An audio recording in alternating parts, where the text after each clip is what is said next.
What's up, everyone? Sweet Pete MMA here. Just doing a little breakdown on tonight's main event, March 27th, 2021.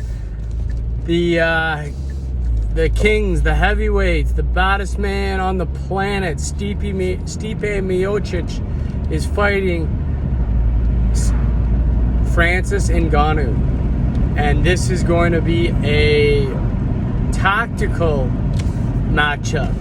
That is probably the last thing you guys thought I was gonna say. People think Francis is gonna go in there and brawl. If you watch the first fight, Stipe was the better fighter. Stipe was a lighter fighter. He's probably 30 pounds less than Ngannou. So the power lies within the frame of Francis. They're similarly built, 6'4", 83-inch reach for Francis Ngannou and 80-inch reach for Stipe. However, the thickness of these guys, the chest muscles, the abdomen, the core, the shoulders, Francis has that Greek god nature, specimen body where he is a powerful monster. However, if you watch the first fight closely, Ngannou won 5 rounds with Stipe. He might have lost every single round. He may have won the first. He laid some hands on Stipe. But one thing that he did very well, and this was, 3 years ago, back in 2018? His underhooks were really strong. He knows how to pummel. He knows how to get his underhooks really good. And that's going to do a lot against Stipe with his chain wrestling. If Stipe can't start his chain wrestling because Francis is getting those underhooks, putting him against the fence, turning him around, backing off, creating space, Francis has been working a lot on his wrestling, a lot on his grappling, as well on his striking.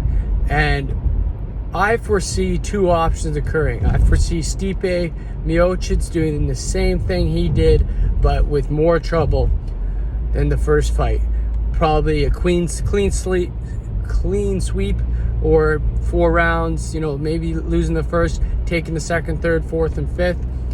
Or I see Francis, if he's able to put 80% on those punches, not throw haymakers, not overextend, just touch Stipe, underhook, get ready for that defensive wrestling and even some offensive wrestling of his own. It seems like, probability would dictate if the more times these two fellows fight, the higher the chances Francis Ngannou's are of knocking Stipe out. We know if Francis touches anyone, he's going to knock him out. On the other hand, you could argue that the more information Stipe gains, the higher the chances he's going to take Francis out by decision. Who knows? It could be a later ground and pound due to exhaustion, tiring Stipe out, getting him on the ground, punching him until the ref stops. He could even pull some grappling jiu-jitsu out. That would be my path to victory if I was Stipe Miocic, 6'4", 80-inch reach with a 230-pound body frame. I would aim to submit him. I would stick and move, tire him out, make him miss. I would push him against the fence. I would do that for 2, 3, 4 rounds. And then I would look for a choke, a triangle if you're on bottom. Maybe let Francis take you down. He wants to have takedowns. He wants to show his wrestling. Let him take you down when he's tired. And then when he's tired, push that arm down, pull that leg up, pop that triangle on. I think a choke's a little safer. A guillotine, tire him out, go for a guillotine, maybe a head and arm triangle.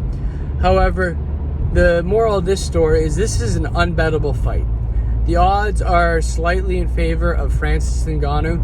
I think he's at minus 135 on the major betting sites to a maybe minus 115 for Stipe. So it's almost a coin flip, but still in favor of the challenger, which does not do Stipe Miocic respect. However, looking at the probability, the evolution, the amount of time Stipe's been doing that sport. He only started in 2015. Sorry, Francis has been doing that sport.